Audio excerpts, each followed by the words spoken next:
It's another Storytellers episode here at This Whole Life, and in this month of Maycember, mayhem, mayhem, madness, March Madness, May Madness. I wonder, Pat, if you want to give folks just a peek into life at the Malay house that will help them know that they are in wild, chaotic, good company.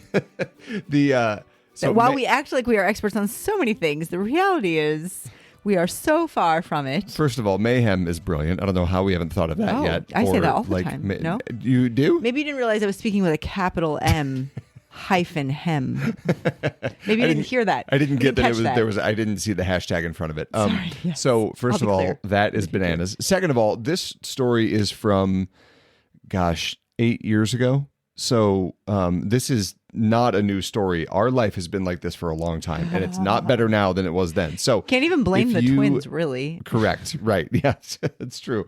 So if you sometimes this happens, and like when I see Catholic-y people doing things on like YouTube or podcasting, whatever, I get this absurd vision that their life is easy and perfect, and they can't possibly understand the struggles of my life, right? Totally. So if you're listening to this and you've ever had that inclination, maybe there's some people out there who that is true for, but we are not those people. So probably, I would say 8 years ago, because our youngest son was like 1 or 2 at the most. He was really young at that point.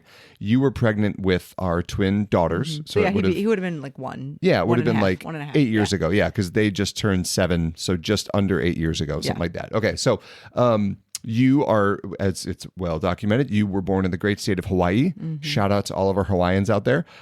Your grandmother, until near the end of her life, lived in Honolulu.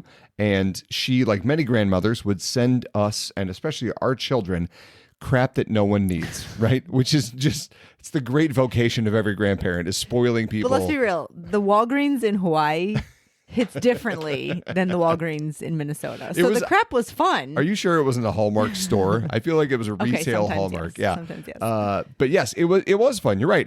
She would send grandma junk that is particularly Hawaiian. So like she would send candy that you can't get on the mainland, like fun Asian candy. She would send goofy little toys, lots of seaweed, which if you don't know, sounds gross, is not gross. Yeah. Dried, salted, roasted seaweed is an awesome snack. You have converted this Iowa boy. I was actually on seaweed even before you and I met, but it's one of the reasons that God prepared my heart for you. So one day, Grandma Ella sent a box from Honolulu to our kids with full of things that nobody needs. And it wasn't for like a holiday or a birthday. It was just a Tuesday. She just sent a box. That was her jam. Yeah, exactly. Just like care package type stuff. So we opened it on a Tuesday night or whatever it was at dinner time. And it was great. The kids loved it. There was candy being passed around. There were goofy little toys. And in this box, this is going to be a little difficult via podcast, but go with me on this, okay? There were these little animals that were maybe about the size of like a ping pong ball or something like that.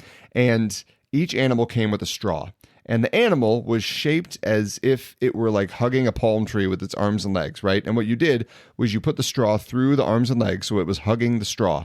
And when you turned it on and you drank through the straw, the animal made the sound of that animal in real life. So like there was an elephant and it did the and there was a cow. A cow. I definitely remember the cow. There was a cow? Yes, there was a cow. Okay, there was a cow and it mooed. There was a lion that roared. I have no idea what the other one was. Let's say a dog that barked. A dog that barked, sure. But it was like a zoo. And for a brief 30 seconds, it was one of those like pure glimpses of family connection and life that you dream about when you discern the vocation of marriage, right? Like all of us were celebrating on the same page. We were all laughing. It was the best. I was taking video to put on Facebook back when I used Facebook because that's what 30-year-olds at the time did. And now no 30-year-old even has a Facebook account probably.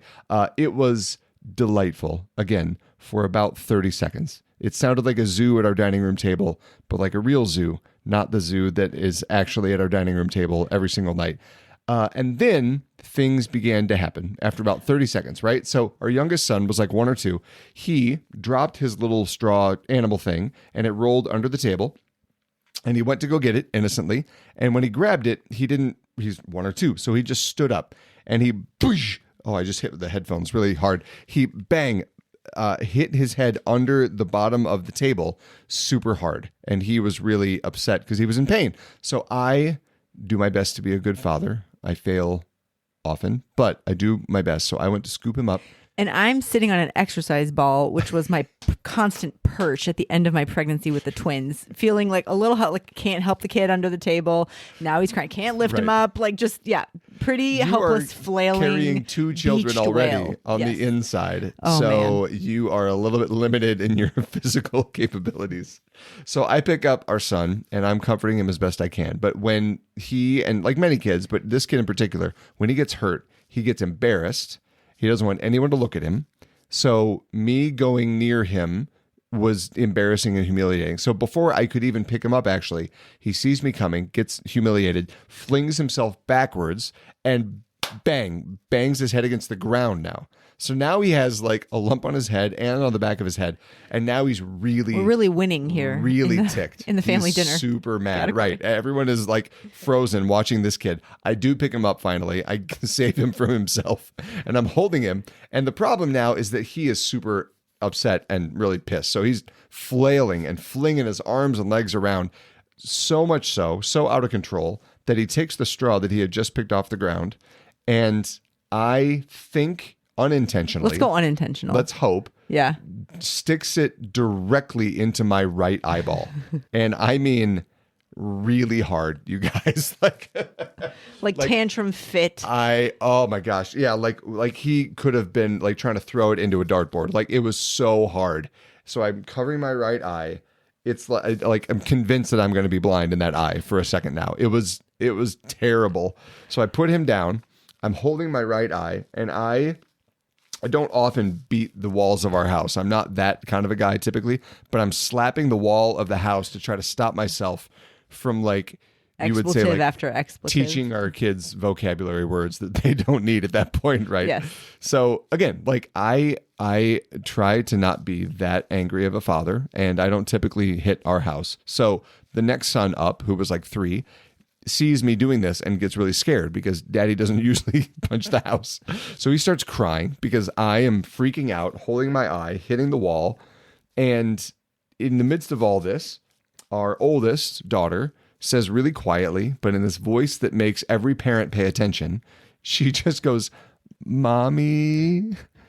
Because what she was doing, I was busy, clearly. She was trying to get your attention and help you see that our oldest son number 3, the oldest, was so stressed out by this cacophony happening around him and had eaten so much at dinner already. Well, and had consumed a lot of liquids, right? Like they're all chugging through the straw because the straw makes a noise. Like we're just very well hydrated. Yeah, a vat of liquid. So he was starting to lurch and gag at the dining room table, and he's about to throw up right there. So I take my hand off my eyeball. I go and pick him up, carry him to the bathroom next door, where he immediately throws up all over, not in the toilet like a normal person, all over the top of the toilet. A closed toilet. That I had just installed myself that weekend. 2 days earlier. Yeah, that weekend. And it was so clean and pristine and white.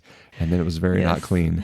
And at the end of the day, our youngest son, to our knowledge, has no concussions, although I don't know if we would know that. I was like Googling later that night, like toddler concussions. Apparently they have squishy heads and that protects their brains. I don't know. Son number 2 was not really, hopefully, emotionally traumatized by my violent outburst. I guess we'll find that out in his 20s when he's in therapy, right? Our oldest son was not actually sick even. He was just very full of food, and then he was not full of food at all after that. Our oldest daughter was the absolute MVP because while we were dealing with World War III over here with the boys, she cleaned up from dinner. She got everything into the kitchen. The twins were the happiest of all because they were inside your body and they were just like along for the ride, bouncing along joyfully. You know, the cortisol spike might have been a bit much for them though. What is happening out there? It's like a little noisier outside for them than usual, but not much. You know, not much. So. You and I sat down that night on the couch after all the kids were in bed and laughed for like 30 minutes about whatever insanity that God has called us to. And I wish I could say that it's gotten calmer since then. And I don't really know that it has. No, my eye has not been punished quite so directly. Yeah. But we survived. So Yeah. if your dinner table is just a disaster, Yeah. friends, you are in good company right here. I also think those straws lasted about 4 days, and then we pitched them. We were like, Clearly more danger than they were worth. no, chaos creators cannot have these here. And weapons. Yes, this is true. So enjoy your next dinner. And if it all goes to hell in a handbasket, then You're just in good company. rally and come back the next day, and we're with you.